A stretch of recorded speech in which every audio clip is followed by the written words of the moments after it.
আপনি কি কখনো ভেবে দেখেছেন কিভাবে সেই গুহাবাসী বনমানুষ আজ এই সভ্য সামাজিক মানুষ হয়ে উঠল?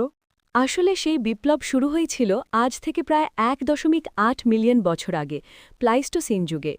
তখন জলবায়ুর পরিবর্তনের ফলে আফ্রিকার সাভানা অঞ্চলে ঘন ঘন দাবানল, আগ্নেয়গিরি এসব প্রাকৃতিক বিপর্যয়ে প্রাণ তটস্থ থাকত। ঠিক সেই সময়ে বিবর্তিত হয়েছিল হোমো এরেক্টাস, যারা কেবল আগুন দেখে পালিয়ে যায়নি, বরং একে নিয়ন্ত্রণ করতে শিখেছিল। কিন্তু এই নিয়ন্ত্রণ কি তারা একদিনেই শিখেছিল? একদমই না। এটি ছিল একটি দীর্ঘ ধারাবাহিক প্রক্রিয়া। প্রথমে তারা প্রাকৃতিক আগুন পর্যবেক্ষণ করত, দ্বিতীয় ধাপে সেই আগুনকে নিভে যাওয়া থেকে রক্ষা করে অন্য জায়গায় নিয়ে যেত, এবং সবশেষে প্রায় ৪ লক্ষ বছর আগে তারা নিজেরা আগুন তৈরি করার কৌশল আয়ত্ত করে। দক্ষিণ আফ্রিকার ওয়ান্ডাওয়াক গুহায় ১ মিলিয়ন বছর আগের পোড়া হাড় ও ছাইয়ের অস্তিত্ব এর একটা প্রমাণ। আগুনের এই ব্যবহার আমাদের শরীর বা মস্তিষ্কে ঠিক কী ধরনের প্রভাব ফেলেছিল?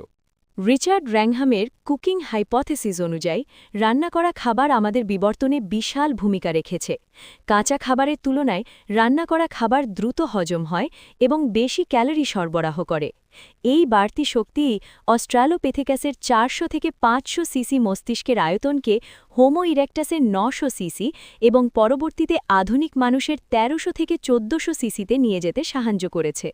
তার মানে আগুন শুধু প্রযুক্তি নয়, আমাদের শরীরের অভ্যন্তরীণ পরিবর্তনেরও কারিগর। কিন্তু আমাদের সমাজের গঠনের ওপর এর প্রভাব কেমন ছিল? আগুন ছিল আদিম মানুষের সোশ্যাল মিডিয়া। পলি ওয়েজনারের গবেষণায় দেখা গেছে, দিনের আলোয় মানুষ যখন কেবল খাবার সংগ্রহ বা কাজ নিয়ে ব্যস্ত থাকত, রাতের বেলা আগুনের চারপাশে তারা গল্প বলা বা গান গাওয়া শুরু করে।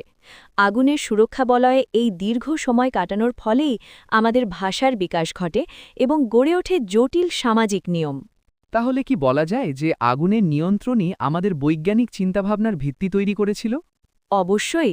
আগুনের উত্তাপ থেকে সুরক্ষা বা পাথর ঘষে স্ফুলিঙ্গ তৈরি করা এসবের পেছনে ছিল গভীর পর্যবেক্ষণ, কার্যকারণ সম্পর্ক বোঝা এবং ঝুঁকি মূল্যায়নের ক্ষমতা। এই দক্ষতাই মানুষকে বিবর্তনের শীর্ষস্থানে নিয়ে এসেছে। আসলে আগুন নিয়ন্ত্রণ ছিল মানব বিবর্তনের একটি জৈব সাংস্কৃতিক টার্নিং পয়েন্ট। এটি শুধু শরীর নয়, মানুষের জ্ঞান, সমাজ, প্রযুক্তি ও ভবিষ্যৎকে পুনর্গঠন করেছে। সমস্যা থেকে না পালিয়ে তাকে পর্যবেক্ষণ করে সমাধান করার মাধ্যমে মানুষ আসলে সেদিন প্রকৃতিতে বেঁচে থাকার লড়াইয়ে এক ধাপ এগিয়ে গিয়েছিল। এই ক্ষমতাই মানুষকে বিবর্তনের ধারাবাহিকতায় এগিয়ে নিয়ে চলেছে এখনও।